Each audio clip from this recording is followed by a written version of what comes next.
Hello, meet me again. I'm Amelia.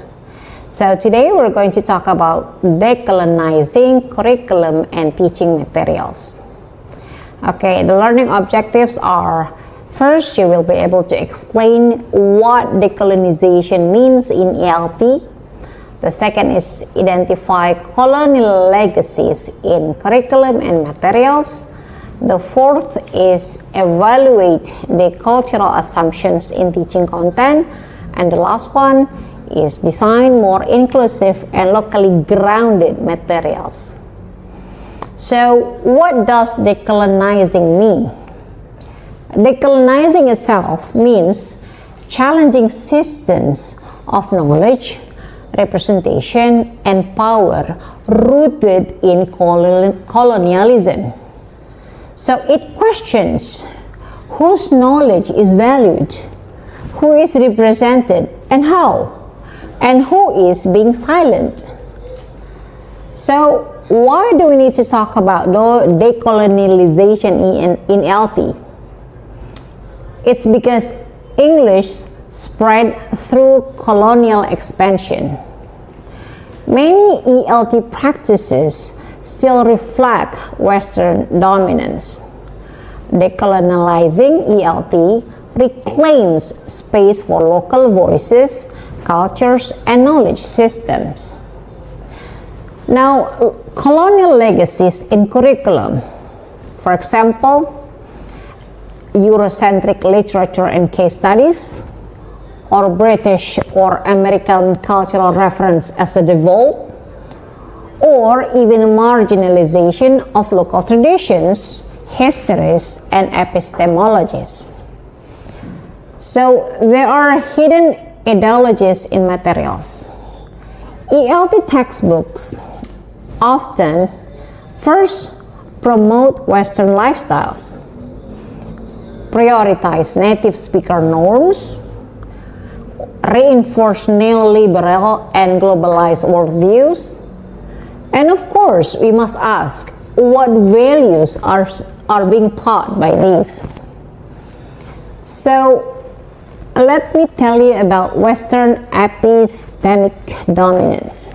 So, according to the knowledge of hierarchy, Western equals with universal, scientific, and local equals with traditional, emotional, and less valid.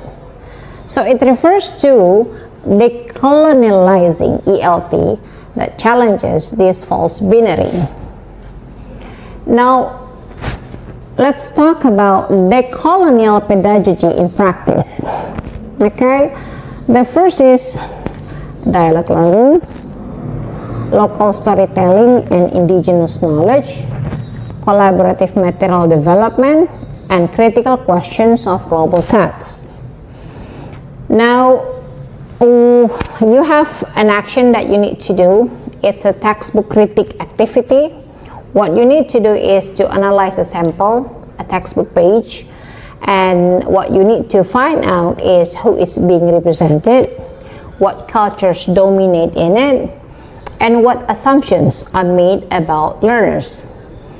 So, please do your reflective critiques according to this. Okay, now let's talk about localizing without tokenism. Avoid adding local content as decoration.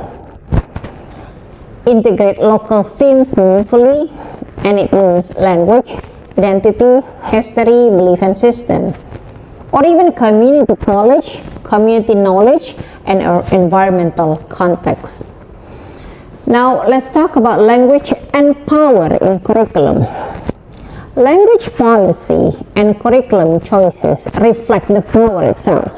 For example, prioritizing English over local languages marginalizes identity, or a decolonial lens promotes multilingualism and inclusivity. So, what we need to do is to reclaim the local context.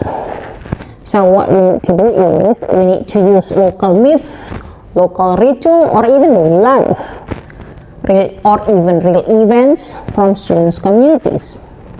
Or might be critical discussion about social issues relevant to learners.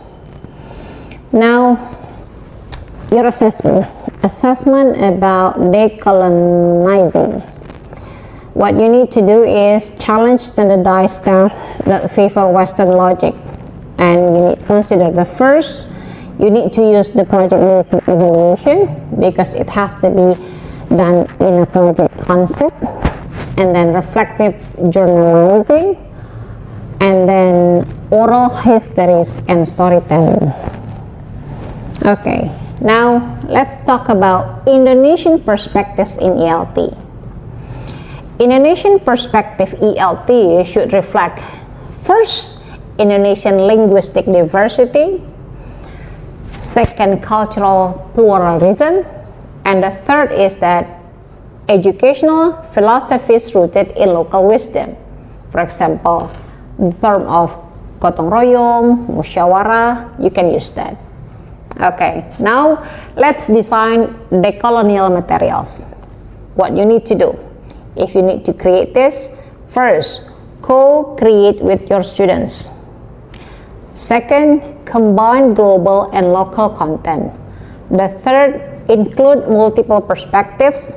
And the last one, use bilingual or multilingual resources. Okay, now let's move to the key takeaways of this lesson. The first is about decolonizing. What is this? It's empowering local voice.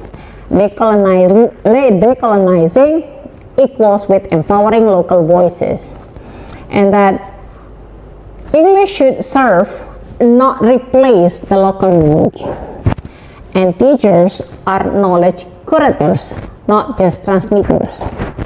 And you have to pay attention that curriculum must reflect context, not colonial legacy. Okay, now we have reflective mini task. What you need to do, think of a material that you use. It could be textbook, video, or a lesson. And what you need to pay attention is that whose worldview does the book or the resource reflect? And how could you decolonize it? And write a 300-word reflection and share it with the forum. Okay, I think that's all for today. Thank you very much. Bye-bye.